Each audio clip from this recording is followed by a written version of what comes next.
replacing the rear bumper here and just give you an idea what it takes. First off, removing the old bumper consists of, from the back side you'll see these here, 2 of them on each side sticking through. You take those out from this side and they just have nuts on them.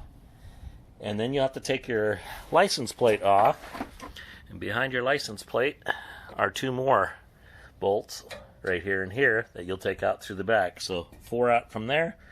Be sure to pop those off.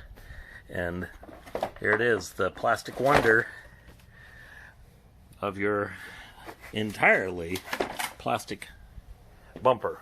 Alright, so the next thing is move the tow hook. And that's a 21 millimeter.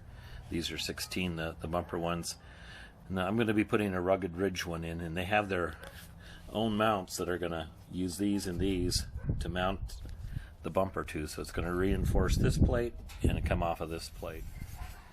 Alright, so to give you an idea how these go, they're going to sit right in here.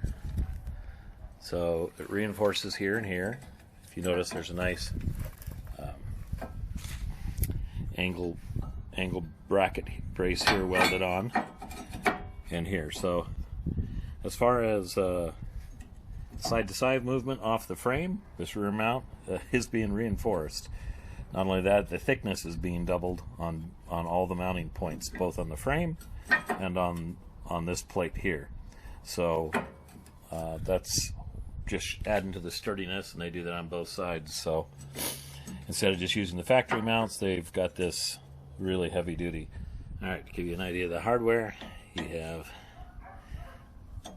the heavy bolts, grade 8.8,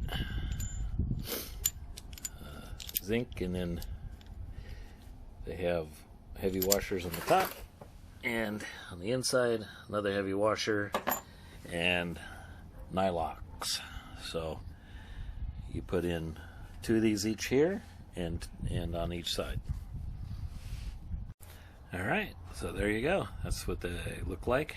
Sandwiched both sides, nylocks, and then I'll tighten them up after we get the rest of the stuff all installed. Okay, one of the things that I plan on doing is, I have some extra lights and stuff I'm going to run, but I'm going to do this a little differently rather than splicing into any of the factory harnesses or anything back here. What I bought was this extended trailer harness. So besides giving me a 4 wire in the ground, I will also be able to tap this to use for reverse lights. And this is the part number 5684. And it is made by Kurt. So I don't know, I just thought it'd be a great way to, I mean, since the computer's not going to freak out about lights going to a backup trailer light or something like that, so it's a way to hook up some lights and not have the computer, the C-bus thing, going nuts on us. There you go. Okay, so when you go to set the bumper down, you can set it right on top of this tab here, and then line it up on both sides, and then I'll show you underneath here. So then you put in the other 7/8 bolts and nuts and washers, and you sandwich it here on each side. So you'll have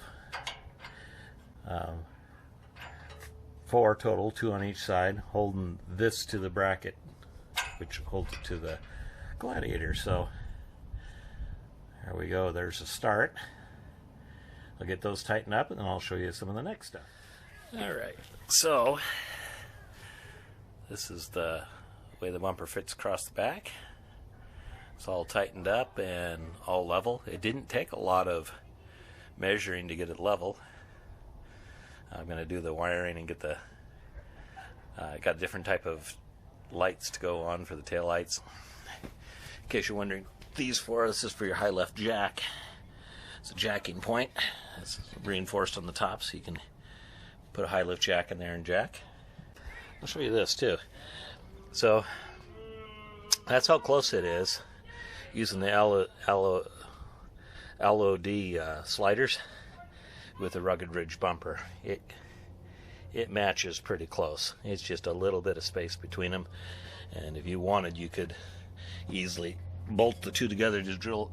You could bolt them together if you drilled some holes. I ain't gonna worry about it. I'll show you a little bit on these because a lot of questions about those. This is how they mount. This is the bottom skid, and it wraps. This is the frame mount here, and it goes all the way up to the frame. Mounts just where the stock Rubicon skids do, in the same 3 holes. So there's a hole back there, and these 2 here. And so it's tied into this, and tied into the frame, wraps the body, and you could bolt it to the back bumper if you wanted to. Alright, so a lot of you are worried about having license plate lights. These I got for about $9 online. There you got tag lights. I was going to point out that they don't take up any more voltage or anything than the stock ones. Totally legal. And the other thing that's nice is they no longer interfere with your backup camera. The other lights would shine up in your black backup camera and blind it. And I'll show you that later, that now they don't. The lights, since they're directed down just on the license plate and not up into the camera, you have a much better backup view.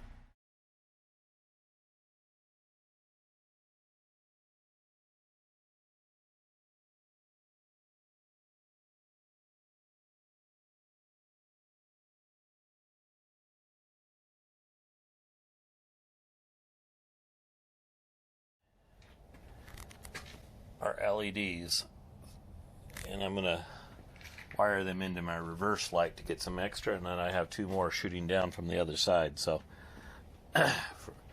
it'll put 4 little LED lights. Those